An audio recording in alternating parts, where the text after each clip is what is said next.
Hello and welcome back to another podcast here on the Brandon Smith YouTube channel. Fantastic for you to be with us once again. This week we had Mike Hughes on again from the Rhyl Fans Association, from the new club now in Rhyl, Club Bellevue Stadium 1879.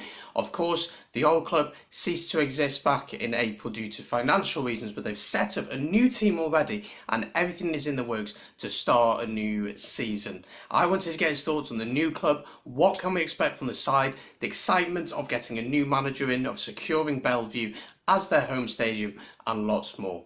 If you go on to enjoy this episode, feel free to subscribe. It's free to do. It helps the channel out a lot. Comment your thoughts down below and follow my social media to make sure that you know who the next guest is, so you can get your questions in for that person. Enjoy the podcast.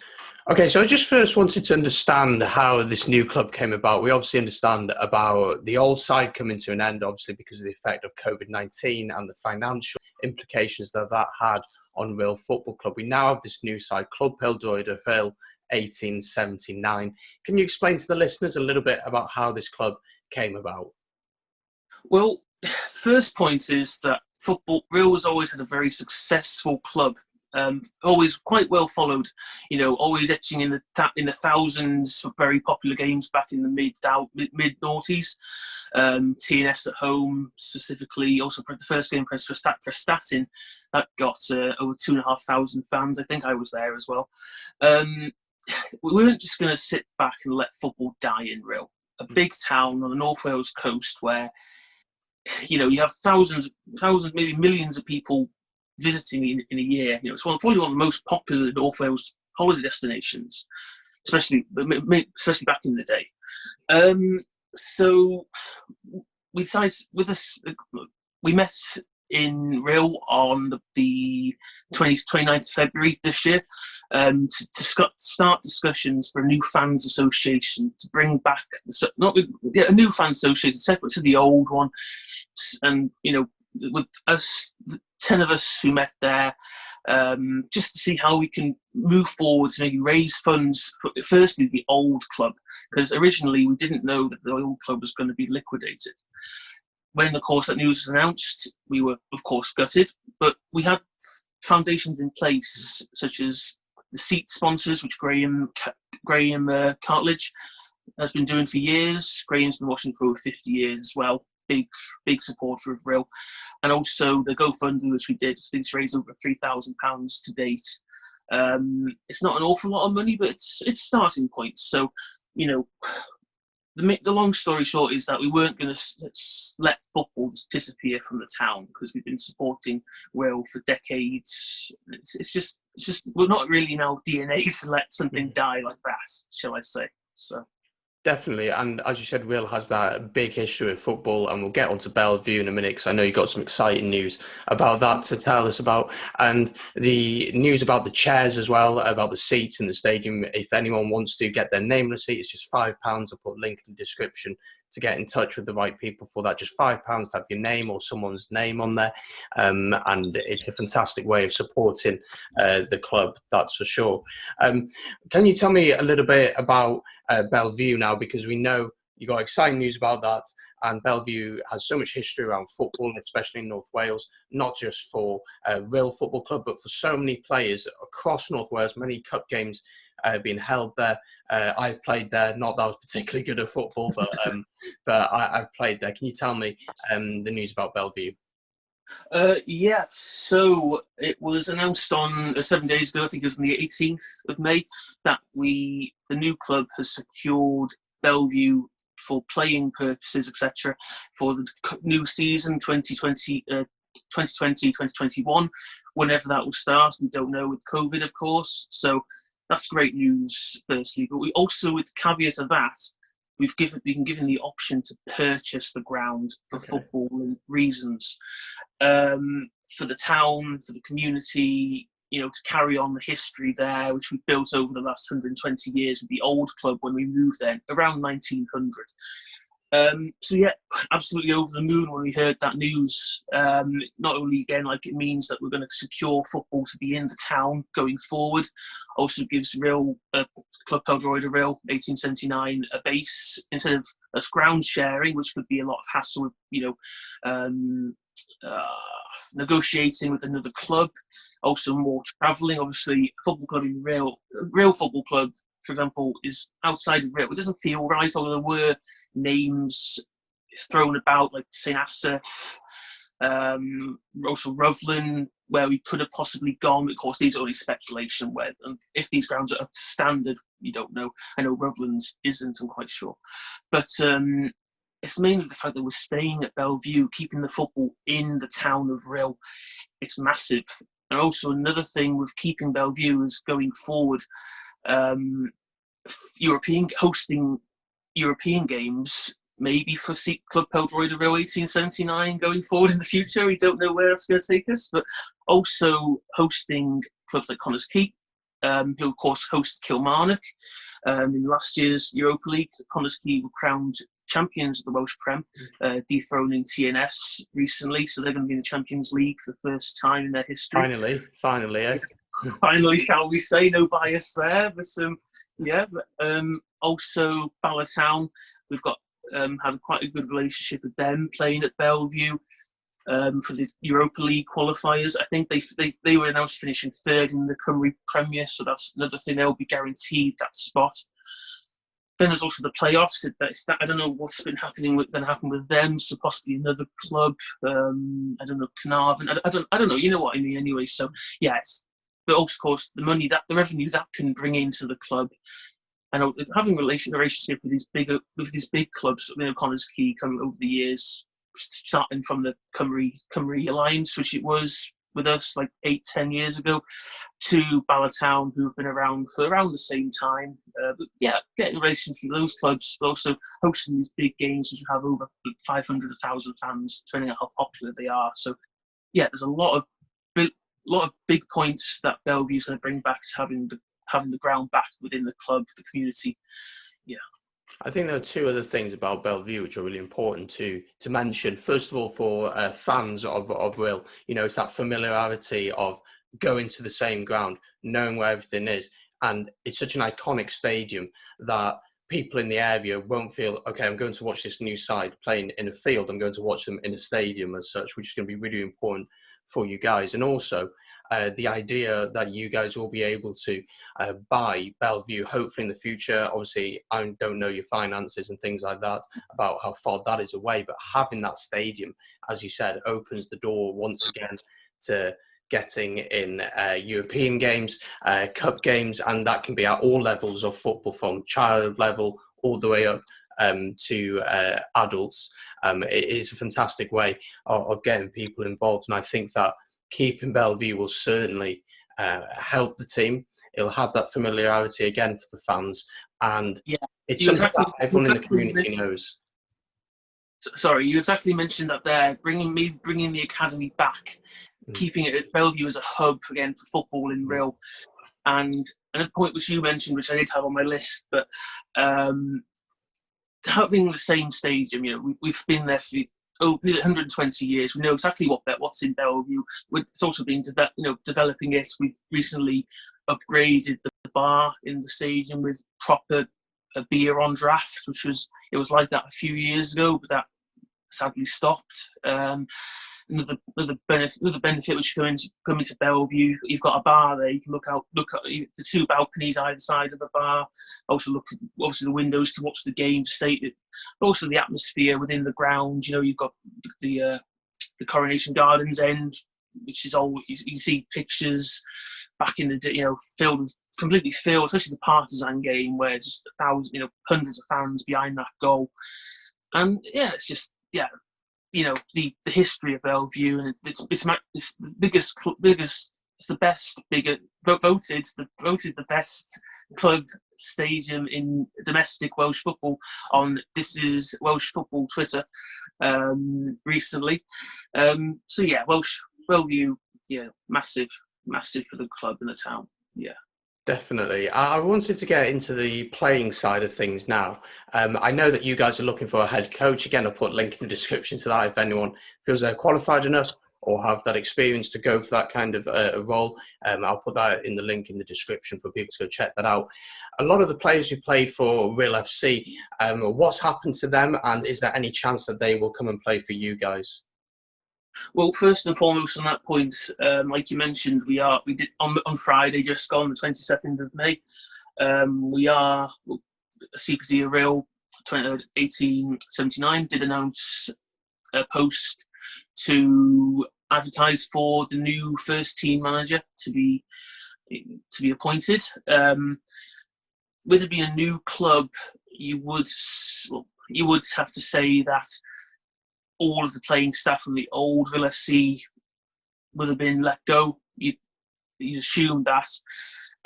But what I'm going to come on to here is that with Eddie Morris-Jones, last manager of Rhyl Football Club, he did announce on his own personal Twitter that he wasn't going to apply for any role within the new club, which is a shame. You could tell that Eddie had a good football philosophy. Granted, results weren't always there, but he did play some good football under Eddie Morris-Jones, and there's some good characters, good players that he signed, brought into the club to play for us. From the clubs where he previously managed, such as Gresford. I know he brought a few players such as Max Peace and probably Sam Molyneux.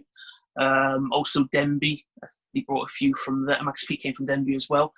So there was a few players who he brought with him who he knew could play good football, as well as the players who were already there. Ben Nash as well, a big name from Denby, big centre-half. He was a good cracking player, him. Now, onto the playing squad, I was going to name drop some players such as who probably I would expect to leave. On this, although there was one playing called Rory Crowther, the goalkeeper. He's been there for like a good few years. Maybe, I don't know. I can't say who's going to stay and who's going to go. But in my personal view, players such as Rory Crowther, Steve Thomas, Tom Creamer, Aaron Hassel. Those are all quality players who I'd personally love to stay at Rhyl, but I can't see it happening with their personal playing qualities. But then you've got the youth, who was also brought in towards the middle of end of the season, which is kind of still ongoing because of COVID. It stopped. Eddie Morris-Jones brought them in because first team we had a lot of injuries, and players such as Asa Hamilton, Leo Riley, and there was one more I forgot, who left the club, leaving the first team a bit short on players. So there's these young players who are obviously local to the Rhyl area, if not living in Rhyl themselves, who I would love to see be the crux of the new playing staff, such as Callum Roberts, who's also played for Wales youth teams, Ben, Harry Lockley, the brothers who play on the left side of defence or midfield, cracking defenders them. Sean Williams, a young right back who came into the side late last season. Also Mason Blackwell-Jones, a pacey, tricky right winger. Also there's a lad called Tom Weir who played up front. I think he's from Connors Quay. But all these players, young players, also a crux of the academy, which we could bring back in. I'd love to see part of the new playing staff, but only time will tell. I mean, first things first, appointing first team manager, which I know there is a deadline for. And also, then of course getting the team, playing staff back in. But these young players could be, if they want to be, going forward, the future of Rhyl 1879. Is that going to be a focus of the club for you guys, that we get this young nucleus of players and that they grow with the side? Is that something that you guys are very passionate about, trying to get, as I said, that young players coming out together and playing for your side? Absolutely. I don't see why not. I mean, in the past, with the old Rhyl, there was a lot of players from, let's say, Scousers from Liverpool. Now, the locals could maybe didn't want to see, Scousers like that. Like people, I don't want to stereotype people like that. Don't mean to say that at all, but you know what I mean. Locals from Rhyl may be turned away from people maybe far away outside of the area playing for the club, although that did bring a lot of success for the club. But to answer the question there, I mean, if you can bring local players into the club, then the fans have some people to relate to. Another name who's just came to mind last season was Rhys Fairhurst, who's from Rhyl, Prestatyn area. He was missing a lot of time through injury, but he's he's real born and bred. He's a top quality centre half who played for Prestatyn for many years. Also played for us. He got injured, but the first game he came back last season was written away, and we won that game. And he was man of the match. So local players, not just local players, but young players, is definitely an ethos that we'd love to be part of a new club. You know, from the academy, all these academy players I name dropped earlier. They've grown up through the academy of Rhyl, and then they've been spotted by the national team, Callum Roberts again, for example, through playing through the youth teams of Rhyl. So if we can, nurture more, keep local players in, and also, of course, if they're good enough to play for the team, I absolutely don't see why not. Then, yeah, that's an idea that we want to carry forward, is having local quality players playing football for their local team. You see that at all levels of football, though, that if you have a local lad, let's take Manchester United, for instance. The fans love Marcus Rashford because he's a local lad. He's come through the academy, made his first team debut, has burst onto the scene and is doing really, really well. And that'll be the same for Rhyl as well. And at our level as well of football, people can know players personally, and that is something that will definitely help grow the side. And we've seen this in different sports. So in America, they started a rugby league over there, and the impact of players being able to have that personal relationship with fans is growing the league, growing sides. And if Rhyl can make sure that that is something that is grown, is developed, then players and fans will get to know each other. Fans are more likely to stick around because they're invested in the players, not just the team. And you want that balance to be right as well. And my hope is that young players will hopefully come through the academy, will then play for the team, and then the team will have that success. I want to ask one question about where you guys will be starting in the league. This is one question that many listeners got in touch about. Where is Rhyl Football Club going to be starting? Because you can't just jump into the Welsh Premier League, obviously. Yeah. Which league will you be looking to join to start with? Simple answer to that. We don't know. It's not been confirmed yet. I've got my own speculation, which I'll delve onto now.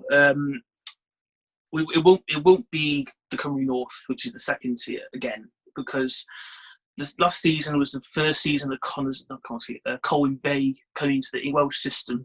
That increased the membership in the Cymru North to an odd 17 teams.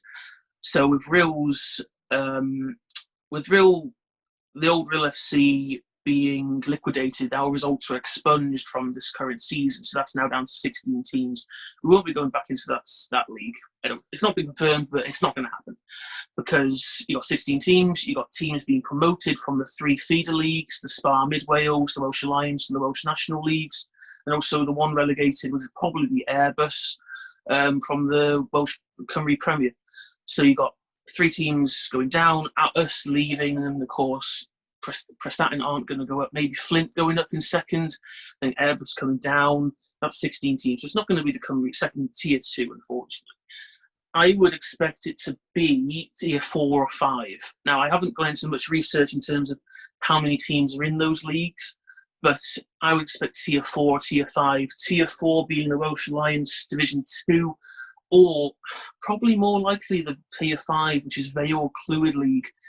Reason why I think that's the most likely is because that equivalent is the league that Bangor 1876 went into, the Gwynedd League. So, because the Gwynedd League is on the same tier as the Vale Clwyd League. So that would be most logical. But again, just to repeat, it's not been confirmed what league we're going to be into. I think we have got a deadline of something to get this all organised, but it's all one step at a time. But yeah.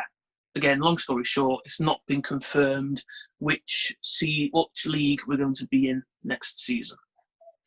Yeah, and it's interesting that you say that. I think it's important that people understand that the club is very, very new. Obviously, there's a lot of question marks about what's going to be happening. You guys obviously know a lot more than we do, but there's still a lot of question marks. There's still a lot of uncertainty regarding the club.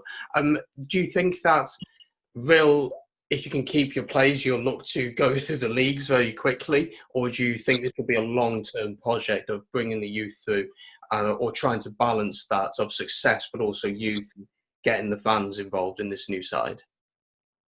It depends on the quality of the players the new manager can bring. If you ask me the question, how would the current side fare in the lower leagues? I'd say we'd smash it. We'd absolutely smash it.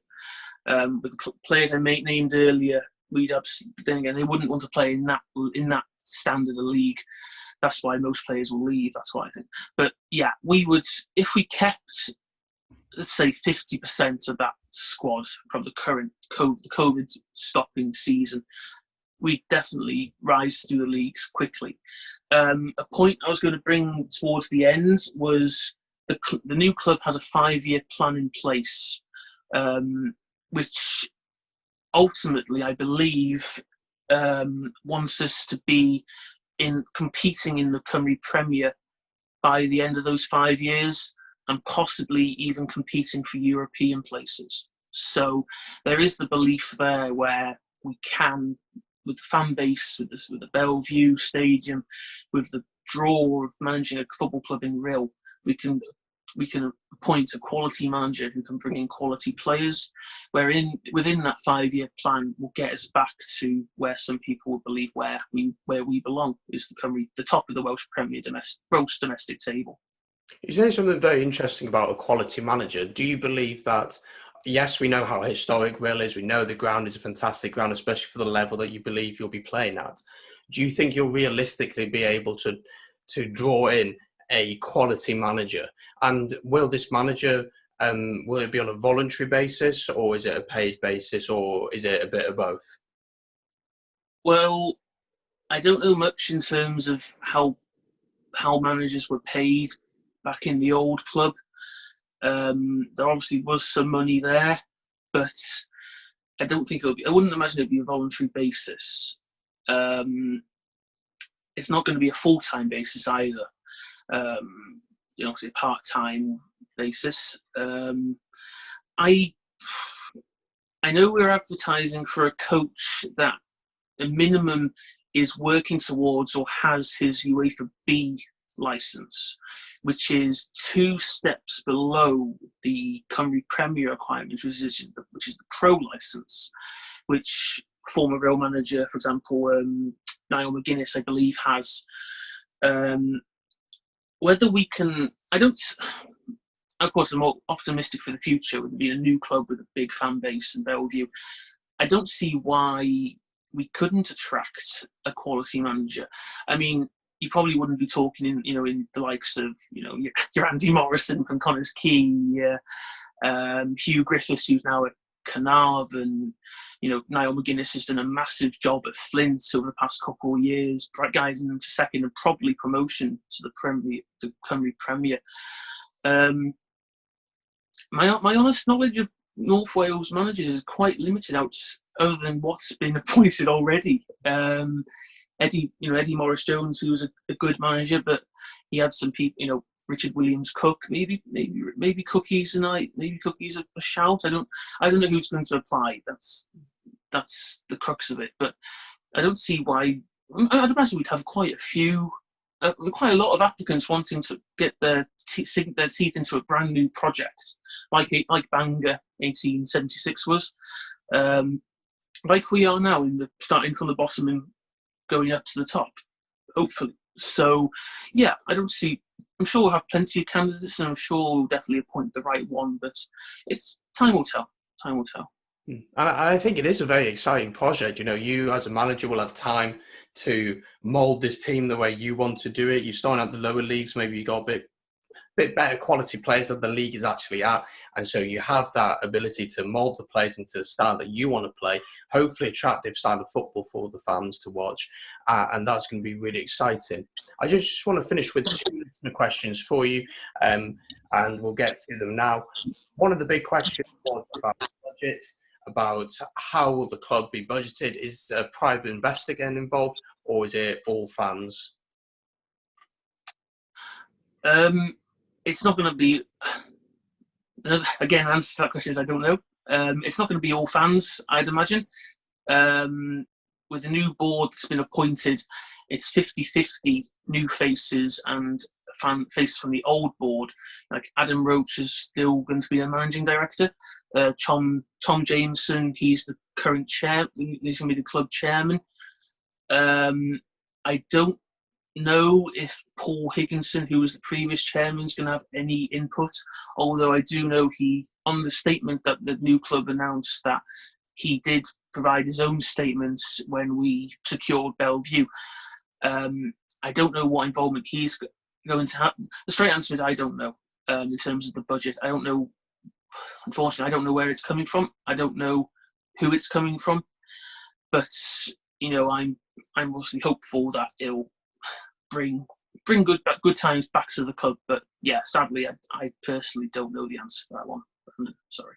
No, that's fine. And yeah, it'd be interesting to see how those things will develop and how the club will go ahead financially, obviously. But Rhyl being such a historic club, and I think people, once a new season comes along, new side at Bellevue, I'm sure people will definitely get down there and get involved in the club.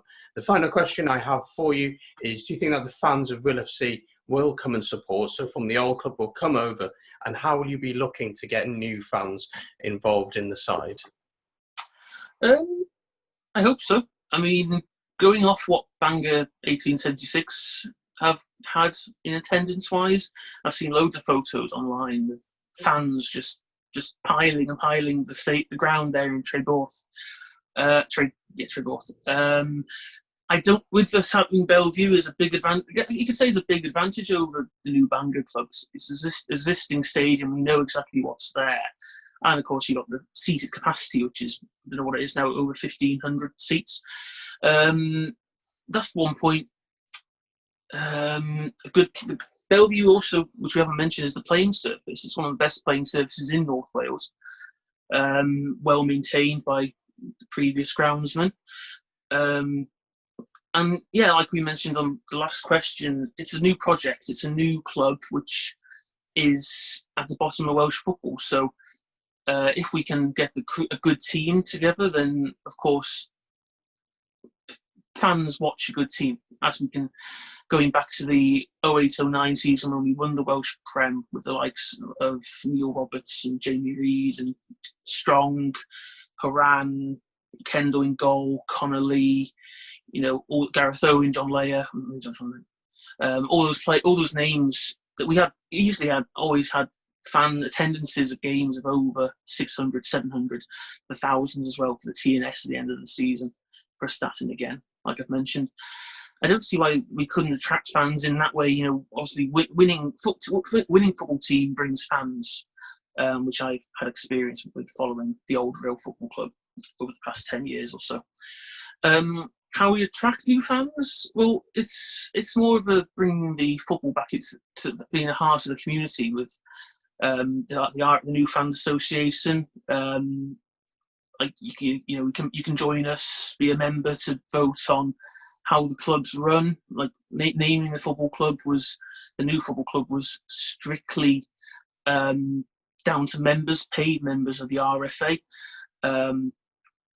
Also, the new club badge, which was announced recently, that was designed by an RFA member. I believe it was Rhiannon Williams, which is Kevin Williams's daughter. Kevin Williams is also the RFA liaison on the new club board. So that's another point. The RFA has a seat on the new club board committee through Kev. So we will be in with meetings. So we can bring maybe where the transparency wasn't very good in the past is what we hope will improve through ourselves, the RFA, being on the new board of the new club. So, excuse me, maybe that honesty, that transparency might bring back some fans who are disillusioned by the goings on throughout the new club and the secrecies of the old club, possibly. Yeah, and I think the hope of obviously of the club is that it's a new side, it's exciting, it's a new project, it's an opportunity for people to be there from the start. And I think people like to be able to say that, look, I was there, I saw how this club came together, I saw how we went up the leagues, how we started here and now we're here. And I'd encourage everyone, in the Rhyl area to get involved in this new side. It's a really exciting project, which hopefully will see a lot of success on the pitch, but also success for the community and football as well in Rhyl.